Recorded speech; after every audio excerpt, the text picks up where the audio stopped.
two, one.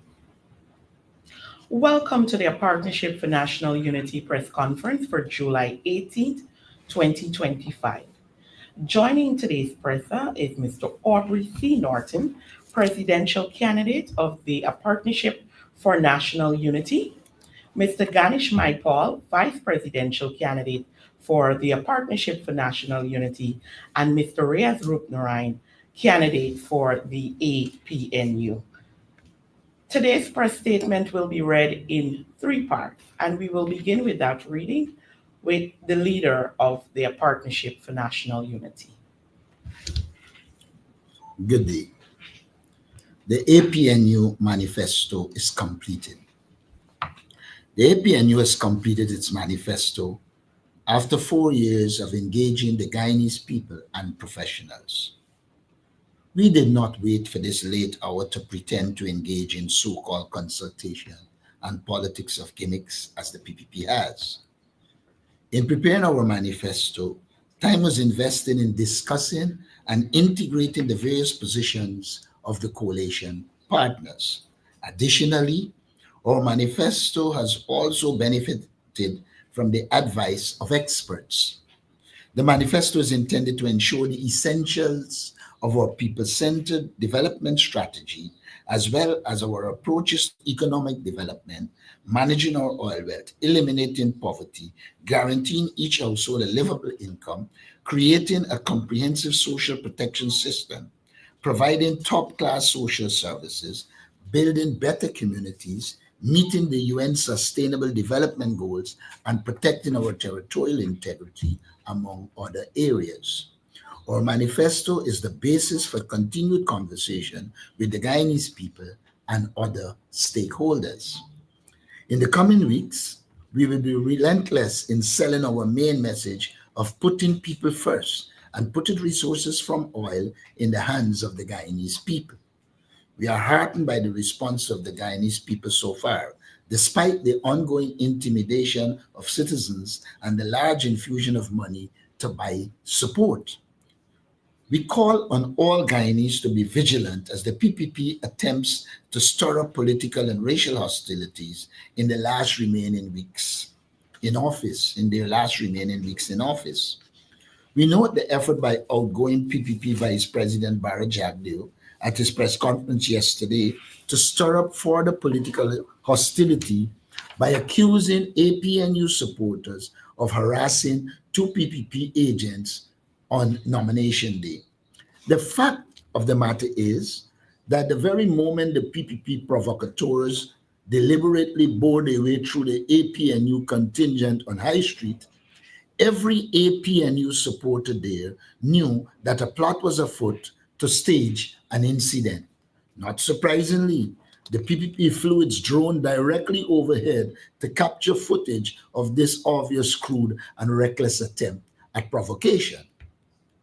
The PPP's plot failed completely as APNU supporters showed restraint and further called on the police officers present to escort the intruders back to their political puppet masters who were waiting at the nearby Red House on High Street.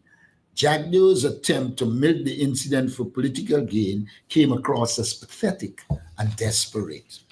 We call on all Guyanese to be vigilant as the PPP will not relent in its desperate efforts to engineer political and racial hostilities in the last remaining weeks of their office.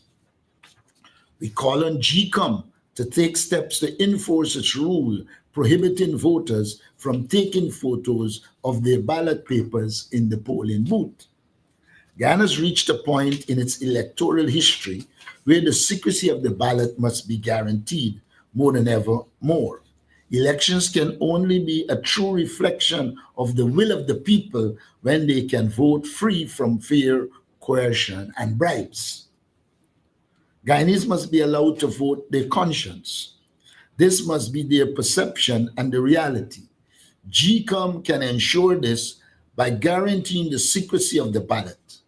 In this regard, the rule prohibiting the taking of photos of one's vote must be publicized widely and enforced on E-Day in all polling stations countrywide.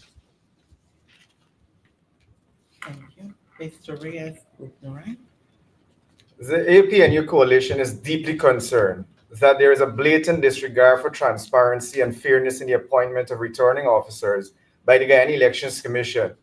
GCOM did training and testing of ROs, and it was therefore expected that GCOM would have appointed ROs based on performance.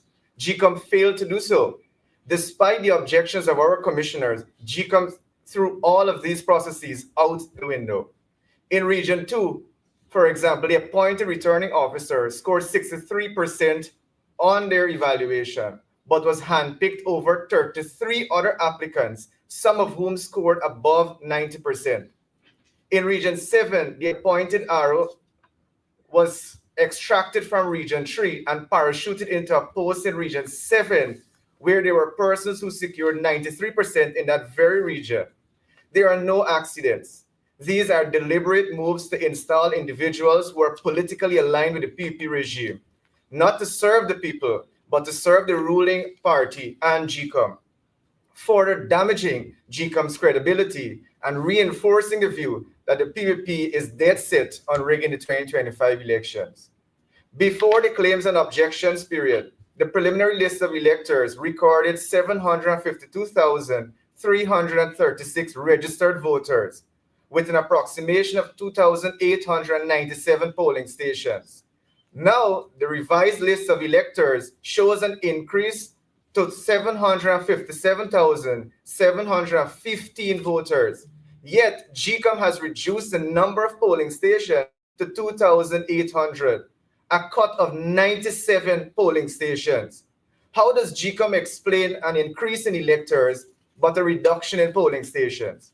This move will disproportionately affect rural and hinterland communities. It raises the specter of disenfranchisement through longer lines, confusion, and reduced access. Again, GCOM is making decisions not based on logic or fairness, but on political instructions from the PPP. This would not only encourage voter frustration, but many of the reductions are in the APNU strongholds. One of the clearest signs of electoral manipulation can be seen in the registration of hundreds of people at one address in several parts of this country. Before the claims and objections period, the PLE listed 215 individuals registered at a single residency in Ogle. By the time the RLE was published and released, that number increased to 223. Upon further inspection, it was discovered that all these individuals had ID numbers in direct numerical sequence, suggesting a bulk registration process. All were adult males with no families listed, and the address is not a hotel, dormitory, or any institutional residency. This is not just a red flag, it is a full-blown alarm bell. The PP and its collaborators within the system are padding the voters list with phantom electors designed to rig the vote in targeted areas. This is systematic, this is dangerous, this is criminal. Thank you. Mr. Ganesh Michael. PPP must desist from signing the corrupt deal between GPL and Interenergy Group, which will put GPL workers on the breadline. The APNU coalition has noted with deep concern and alarm the circulation of a draft public-private partnership agreement between the Guyana Power and Light Inc. and Interenergy Group Limited, dated June 26, 2025. This agreement is reportedly awaiting signatures of the chairman of the GPL board and Mr. Ronaldo Gonzalez Bunster, chairman of Interenergy Group. This corrupt deal has severe implications for the hundreds of hardworking staff employed by GPL and must be halted at once. This PPP agreement raises profound and troubling concerns for our country. One, secrecy and lack of transparency. The deal has appeared without any public consultations, parliamentary scrutiny, or open tender process. Such secrecy undermines democratic governance and public accountability and is clearly another PPP corrupt deal aimed at benefiting PPP's family, friends, and favorites. 2. Risk of job losses and financial burdens. The agreement appears structured in a way that could see hundreds of GPL and PPDI employees being placed on the breadline, with severance and restructuring cost unfairly shifted onto Guyanese taxpayers. This is corrupt, unacceptable, and unjust. Foreign control and limited oversight. Interenergy Group, based on its prior record of accomplishment, has had significant operational issues, notably a reported 300% increase in power outages under its watch in Jamaica and serious allegations of fraud previously directed against its chairman. It is alarming that such a company would be granted broad control over Guyana's critical national energy infrastructure, particularly procurement and contractor selection. This is unacceptable and must be brought to an end at once. Given the gravity of these concerns, the APNU coalition urgently calls on the government of Guyana to immediately bring this corrupt deal to an end and take no further action on this matter since elections are scheduled for 1st of September 2025. Publish the full text of the agreement. Provide the public with the independent technical and financial assessment that was undertaken and the name of the company that undertook the assessment. Desist from engaging with any company or conducting any business on behalf of the people of Guyana, especially with significant implications for the workers of GPL and the people of Guyana. The PPPC has damaged our country way too much, and it is time to bring an end to it. To the dedicated staff of GPL, let us be unequivocally clear. Under an APNU-led government, you have absolutely no reason to fear for your livelihoods. We are committed to protecting your employment, enhancing your salaries and wages and benefits, and ensuring that GPL becomes a strong and efficient entity.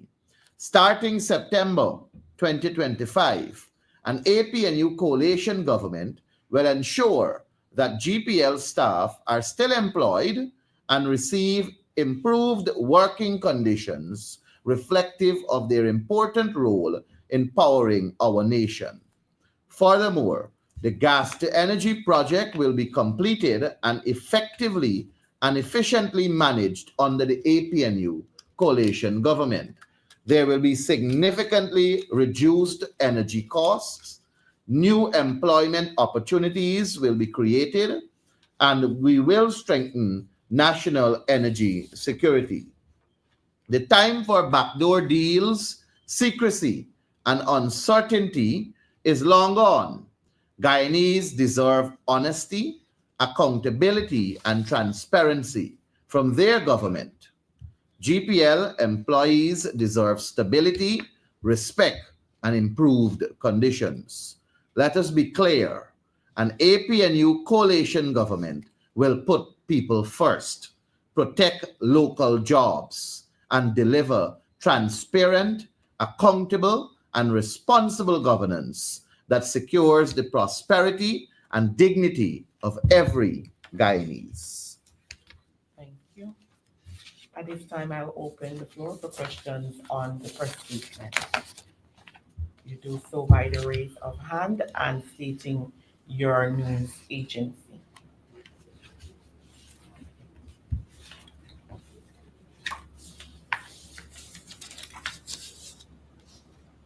I'm Good not morning, sure. Mr. Norton, Dennis Shabral, Deborah Airways. Good morning. Sir, can you please say, how do you envisage the enforcement of the rule against the taking of pictures of ballots at the upcoming elections? Well, it's a simple matter. The person in the poll, responsible in the polling station, can ensure that no picture is taken. They're supposed to be vigilant in the polling place or the polling station, and obviously they won't be able to see what the person is voting, who the person is voting for, but they can see if the person take the phone and take out a picture. You know, Dennis, if I may But they add, wouldn't, Dennis, if I may they add, would not be, it also requires GCOM to sensitize. It requires GCOM to educate, and it requires GCOM to play its role in ensuring that citizens understand that their vote is really their sacred obligation in choosing a government of their choice, and they don't do it under duress. So GCOM has a major role to play in empowering the voters to understand that you don't have to do that, and you should not do that. Your vote is your secret weapon of choosing a government that wants to deliver to you. or what I'm trying to find out is how do you envisage GCOM seeing whether a picture is taken, when in fact they would not even be able to see where you're putting your eggs? I sense you being in a polling station, and so you know that they can't see where you're putting your X, but they can see if somebody takes a phone to take a picture. That seems simple to me. It's not like if the polling booth is be all around you, you can't see the body. You see the body, you can't see the vote. Are you opposed to cell phones being taken into the polling booths? If that can be done, I will be happy. The reason I'm asking is because GCOM in 2023, I believe, had already taken a decision that cell phones are not prohibited in polling stations. And that's why I give you the answer that I just gave. If it could happen, I would welcome it. But I'm also... Okay, so quickly, as I have the floor, so to speak, what's your reaction to Chevron now entering the starboard block through its buyout of the Hess stake as upheld by the decision of the International Chamber of Commerce arbitration? As I understand it, based on the agreement, any company can go to that international body for arbitration. And as I understand it, an arbitral award is final. I don't think it's a case for a view. Thank you. Right. Do you see Chevron being a plus or a minus for Guyana coming into the sector? That has to be analyzed properly before a pronouncement is made. Thank you. Ms. Svetlana Marshall. Hi, good afternoon, Mr. Martin and the other members of the table. You spoke about your manifesto. Could you maybe provide us with specifics with regards to fiscal measures, flagship projects, the education initiatives, and your plans for the oil and gas industry? If I do that, I will take the sale out at the launch of the manifesto. You'll get it at the launch. Well, you addressed it in your opening remarks, so this is an opportunity for me to get something more than what in was my said. opening remarks, we merely stated it's completed, and we stated the areas it will cover. So if you look at the thing, you will see the areas it will cover, but in terms of the details, that will be given at the manifesto launch. And of course, if I may also add, Svetlana, you would recall at the launch of our campaign, several speakers spoke to social services that will be provided.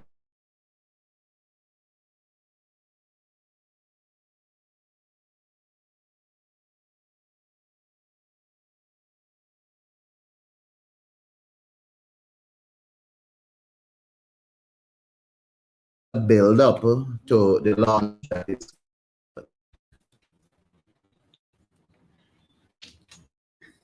Still open for questions on the press statement.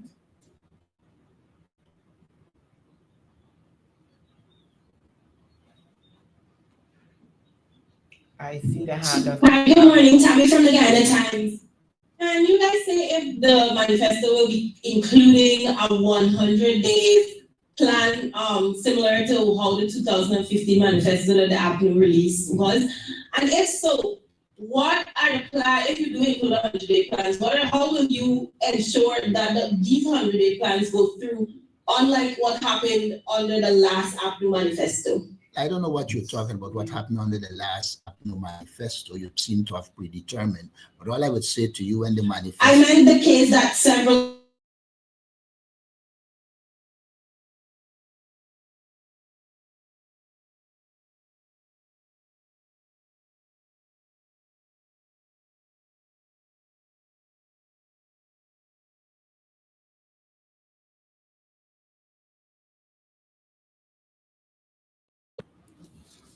I'll open the floor this time for all questions.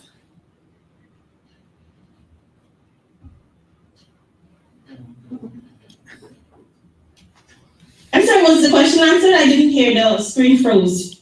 Let me repeat for you. When the manifesto is out, all that is in the manifesto will be seen. I see the hand of Mr. Adam Harris. Yeah, good morning, everybody. I had a terrible time joining in and I've missed quite a few. Common Leader, I have not been able to see your list of candidates. Well, are you in a position to say what prompted your selection? There are a number of factors that prompted our selection. One, we wanted youth. Two, we wanted geographic spread.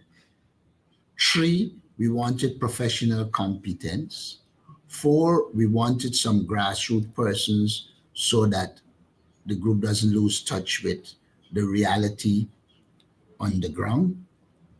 We wanted experience, so there are some experienced people there. We wanted to ensure that the list reflects the nature of the country, meaning there is ethnic mix. And unlike some other political parties, we wanted no criminal elements on our list.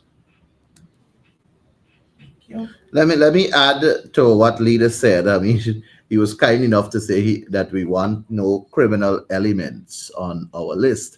I was listening yesterday to Jagdeo saying, in fact, I think I read it in Guyana Chronicle, that the PPP list of candidates, it's dynamic and diverse. And that was the headline I saw in the newspaper. But when you take a look at the PPP's list, and I did so this morning very early before coming to press conference, the first name on the PPP's list is Jason Abdullah.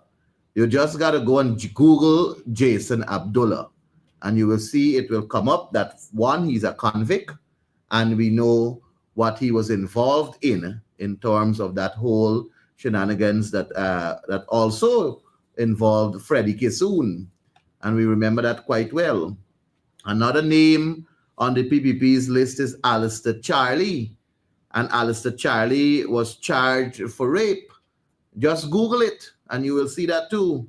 Another name on the list is Nigel Dharamlal. He had several rape allegations against him, and in fact, we know of the famous story, or the infamous story, surrounding the indigenous young lady, and he was actually removed from office. Another name is Kwame McCoy. Just Google these names. Kwame McCoy is a convict also. He was accused also for engaging in what I may say sexual promiscuity. And we remember that famous name, Julius, the little boy. I think it was Mark Benchcop that was walking around the entire Georgetown playing the conversation between Kwame McCoy and Julius on tape. We have Vikash Ramkissoon, another name on his list, also accused of sexual molestation. A simple Google of these names, you will see these things showing up.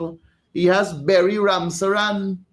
Berry Ramsaran, remember, wanted to strip and slap, I think it was Charlena Najir, if that's the correct name. So this is indeed quite a dynamic and diverse list. Very dynamic and diverse list the PPP has. You Google these names, and this is just a short, this is just a few I can go down the line. I see Lionel Wordsworth name is on their list. Lionel Wordsworth was accused of fraud. I think it was in 2012 when he was CEO of NDIA. Today he sits as chairman of the same NDIA. A very dynamic, a very diverse, and a very fraudulent list indeed Bharat Jagdeo has. Thank you.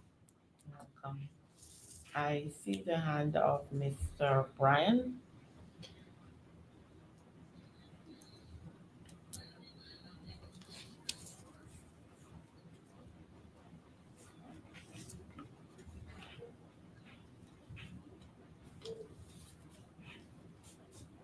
Are you hearing me? He has posted a question. He said his mic isn't working. Oh, His question is, go ahead. at his press conference yesterday, PPP General Secretary Bharat Jagdeo made reference to an incident whereby some APNU supporters were harassing a PPP supporter, and he had called for an apology. Are you aware of such an incident, and what is your response? The man is a pathological liar. Three PPP persons, as is reported to me, because we were at the time presenting our lists, went in maliciously into the group of supporters of the APNU.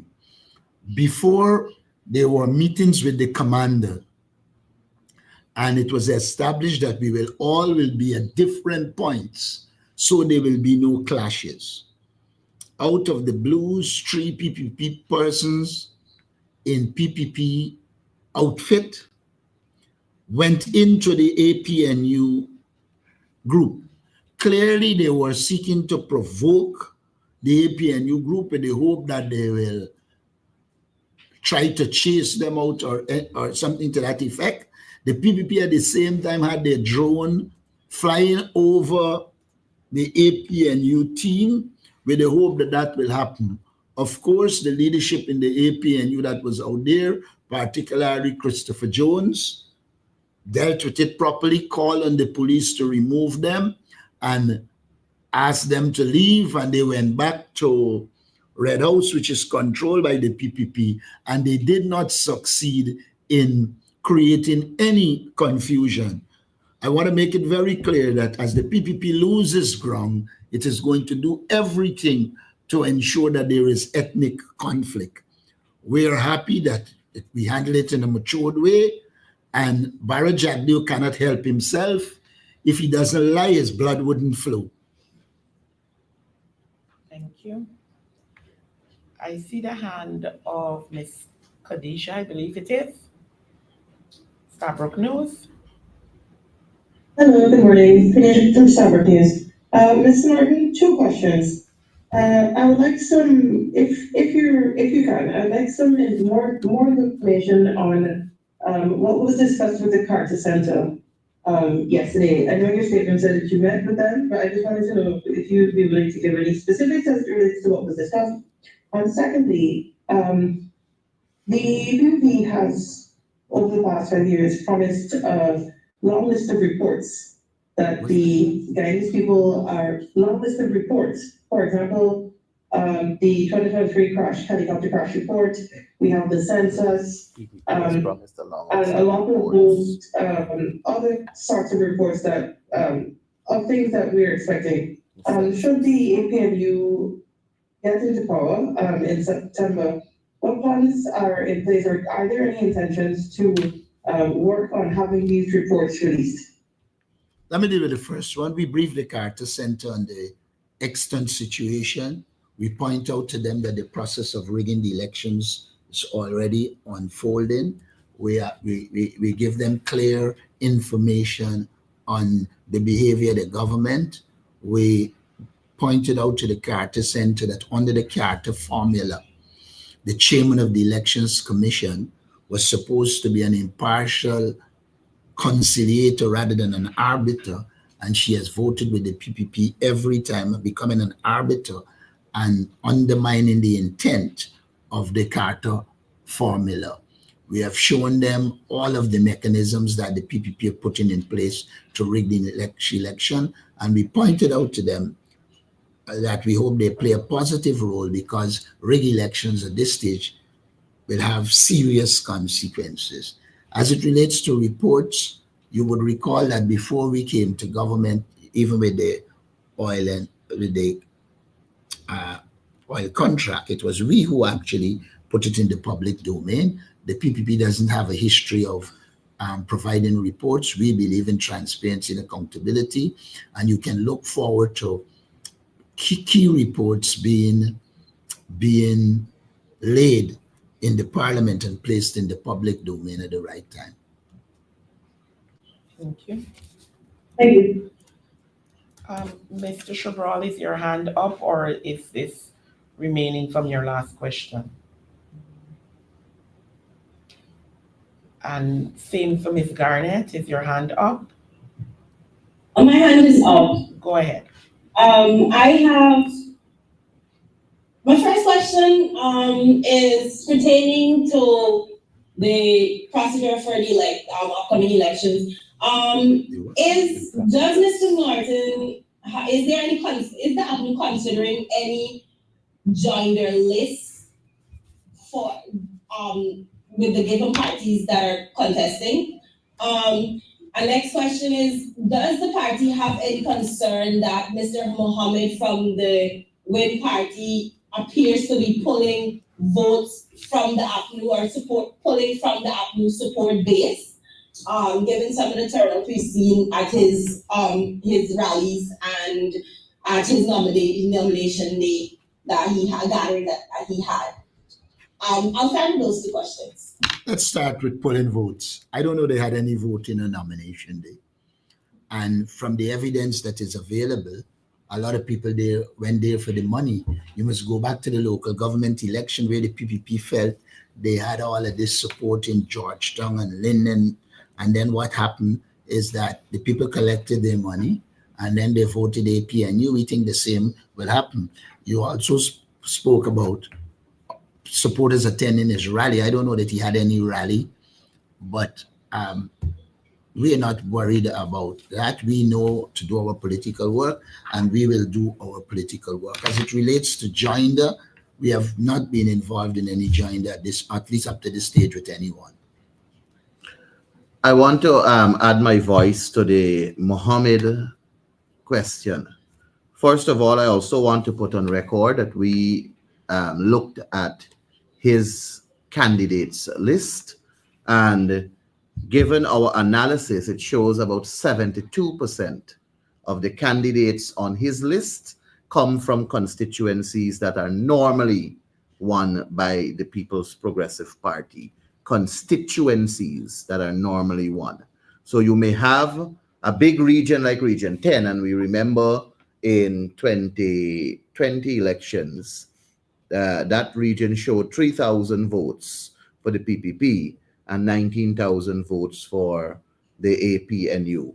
So, and when you look specifically where his candidates in that region comes from, it comes from an area that the PPP is known to get their 3,000 votes from. And the other areas, when you look at them also, those constituencies that you have polling stations, there is where the PPP normally would attract their votes. So we're not worried about him. What I wanted to say to the Guyanese people that I have said on a Facebook post is that we have seen how these parties, these small parties, these Johnny Now Come Lately parties operate. And oftentimes they fool the electorate and they demonstrate some degree of independence and they demonstrate some degree of care and concern as though they're a fresh breath of air. And records will show that every one of them, well, virtually every one of them, have in their aftermath of securing votes from people under the disguise of being independent, end up being in bed with the People's Progressive Party. We see that from Manzoor Nadir. Manzoor Nadir was UF, and after he became popular in the UF, attracted a lot of indigenous votes, he then became a PPP and sat in the last National Assembly as the Speaker. We see it from Lennox Schumann. He is now a candidate on the list of the PPP. You remember in 2020, he ran as independent. He chastised the PPP significantly, making several claims. We saw the operations of Asha Kisoon, how she operated in Parliament, and then we saw how she usurped the seat illegally, so to speak, knowing that she had joined the arrangement. Another person that I guess is a part of the, what's the word, dynamic and diverse list of candidates of the PPP. And we know what she is known for, given what she has said. She said it is, what, politics, not church? Well, I don't know politics to be as evil as how she wanted to demonstrate it. And I don't think it is going to be any way different with the Mohammeds. Azzuddin Mohammed and Irfan Ali were best friends. They shared a good relationship. We remember the 2020 elections. We saw which vehicle, after Irfan Ali was sworn in, which vehicle he jumped in. We saw and heard and know of conversations that Azzuddin himself put out, indicating their relationship and messaging on WhatsApp and what's not. All I am saying is that the people of Guyana should not gamble with their vote. And evidence has shown that very well so, Azzuddin Mohammed could go down as an Asha Kisoon, as a Lennox Schumann, as a Manzoor Nadir.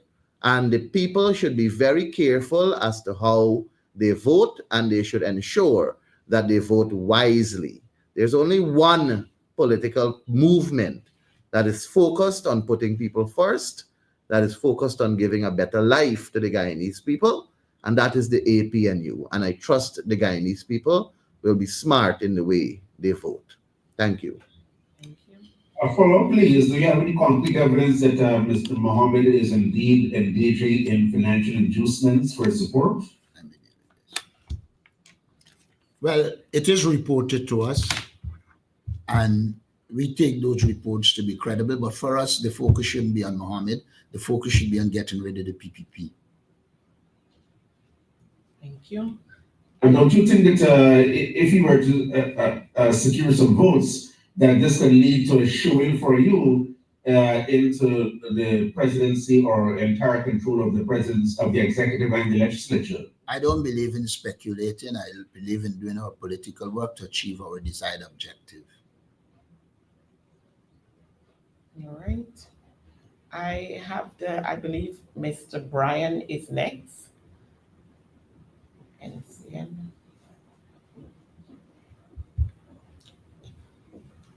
Brian, question reads, a follow-up on Tamika's question. There are some former APNU MPs who've crossed over to Mohammed's camp, including Natasha St. Louis and Tabitha Sarbuhali. Are you concerned about the perception this creates?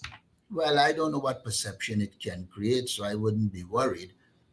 What I can say to you is that we have been doing our work with our base. Our base is intact, and we are moving forward. We're not going to be distracted by anyone who would have moved. Everyone is entitled to choose the political party they chose it. They like losing, so we have no problem with that.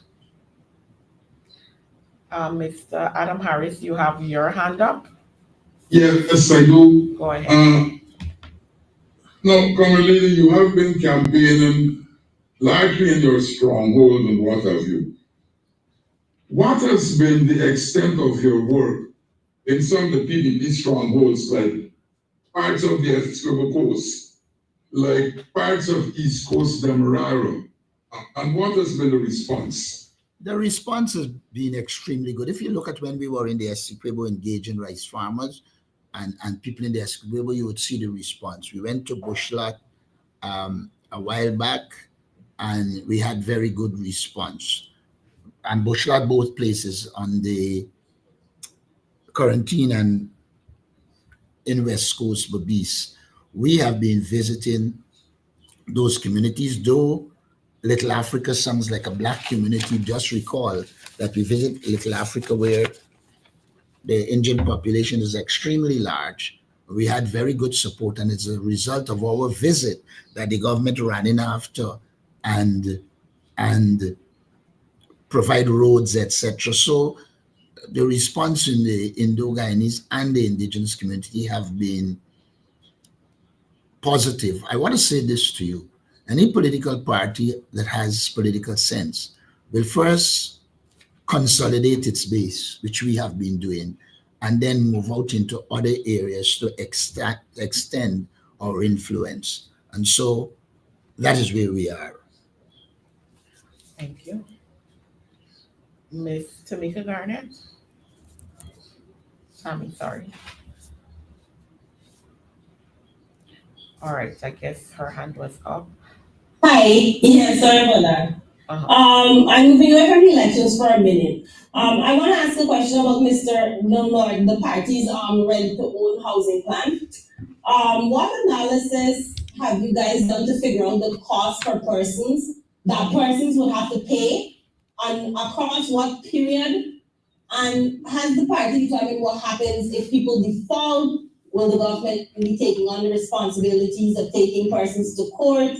And is there any concerns about that becoming tedious?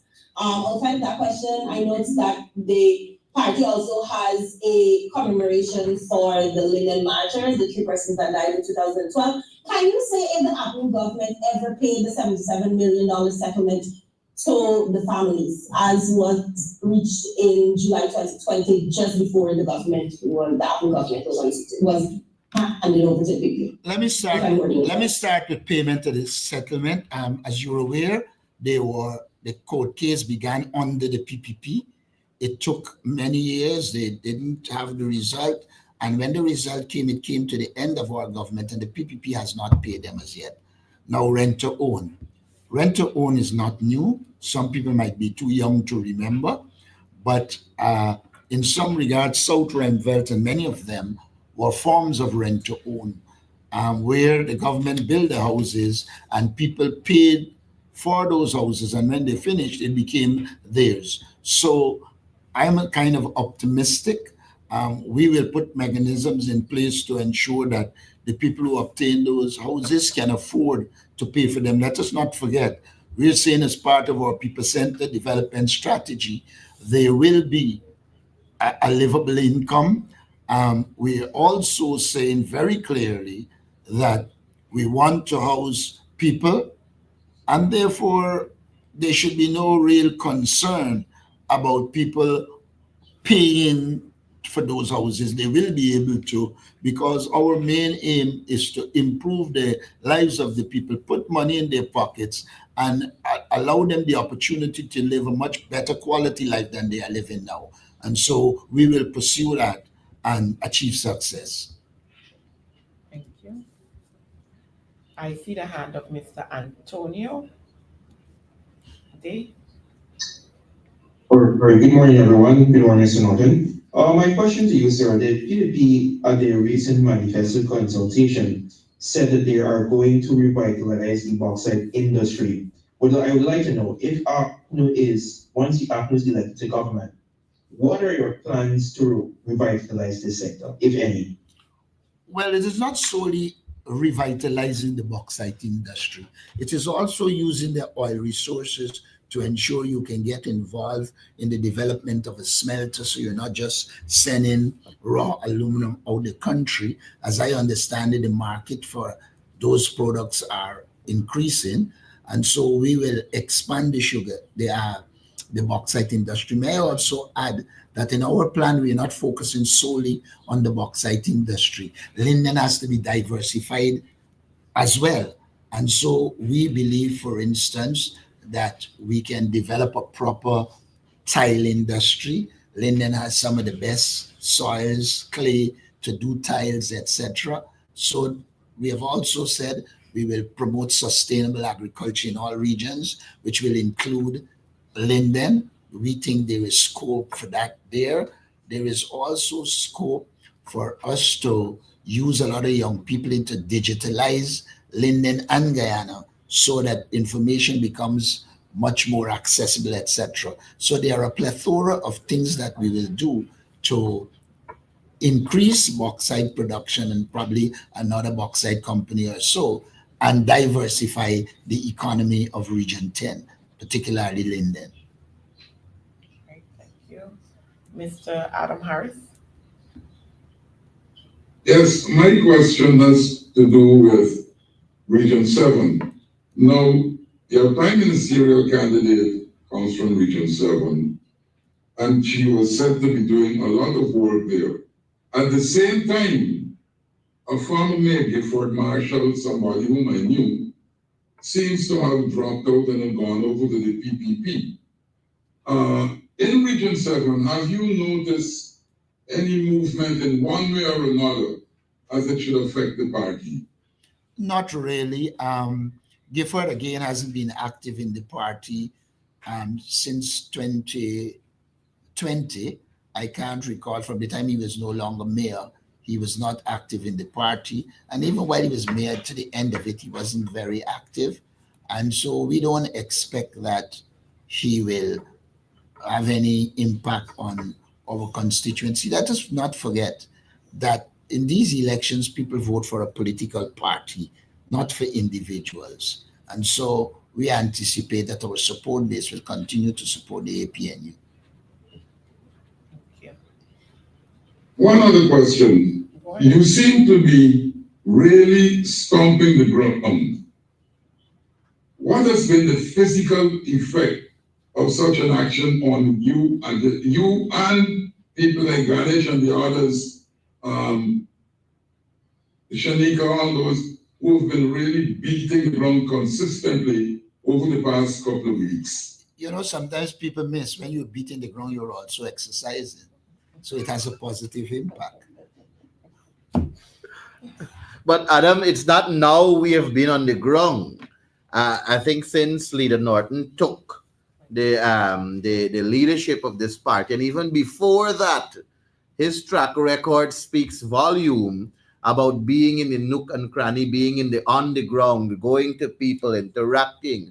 I remember campaigning with him in 2011 when we were all over the place. I remember he was dealing with Region 3, Wakenham, Leg 1, talk about Oriala, talk about the Rupununi, Kaikumbe, Hiowa. All of these are places that he has touched over the years that I've been associated in the party with him. So going on the ground is nothing new for him. And it is not only now we're doing this, we have always been doing it. And since he became leader, I think almost all weekends from then to now, he has been in some community interacting and being on the ground, meeting the people. And that is what is guaranteeing us the confidence that we currently present to you and the public, that we have no fear in these elections. We are going to win these elections because the people know what we stand for, what we have been saying to them all the time, and they know that they have one way of assuring themselves of a better life, and that is voting for the APNU. Thank you. And the indigenous communities have been accused of flip-flopping and all manner of things. You get the impression that they'll vote for you and then they vote elsewhere and all of this. Now, Region 1 seemed to be one of the places that was moving away from the PPP. Can you confirm that kind of belief in Region 1? And what have you been doing to ensure that that shift continues? You know, we are on the dawn of probably the first indigenous prime minister in this country. She's making the rounds and is impacting. We believe when she visits Region 1, there will be the good response that she's gotten. She was in the Pomeroon, and in the Pomeroon, she had an extremely good response. She will head to Region 1 and 9, and we anticipate that our presence will help to increase the support. We have been doing our work, we'll continue to do our work, and I can say to you, we think the indigenous peoples are shifting away. Apart from our candidate, this is probably the first elections that indigenous people have had for 4 to 5 years access to social media. Remember, in government, we put a lot of those hubs, internet hubs in the interior. And so this election will be the first time that a lot of these indigenous communities will be hearing from people outside of the PPP. And therefore, we think we will do much better in those communities because they are wiser. They cannot be easily fooled because they can check it themselves and know what is happening. And Adam, additionally, the hinterland regions, which are the regions with the dominant indigenous population, they also have the evidence to show, for example, after 23 years of rule of the PPP, Mabaruma never had proper road, proper electricity, and proper water. 2015 to 2020, that was delivered without oil. And a township, Mabaruma was declared a township. Then we have Letem, same. The first set of concrete roads, proper roads as a matter of fact, came to Letem under the coalition. And all of this was done without oil. They remember Madia and even Bartica. All of these central communities, these central areas in the hinterland regions were beginning to thrive and develop under the coalition. And that is a direction that our APNU coalition will also continue to modernize these hinterland regions so that the coastland and the hinterland region will not be, they will not have a gap. They will equally and equitably benefit from the resources to develop the people's lives. It's all about putting people first. Thank you. And if there is one final question, I'll take that. If not, So, Joanna Marshall, just to follow up to my question, I got cut off while you were responding. But could you say when the manifesto will be launched? We will announce the date shortly.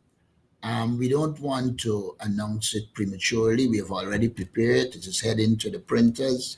And once we get those back, we will launch the manifesto. all right. Thank you. I want to take this time to thank our media personnel for joining today's press conference, and of course, all of the viewing audience and all of our social media platforms on YouTube, etc. We want to thank you for joining today, and we do hope you have a wonderful weekend.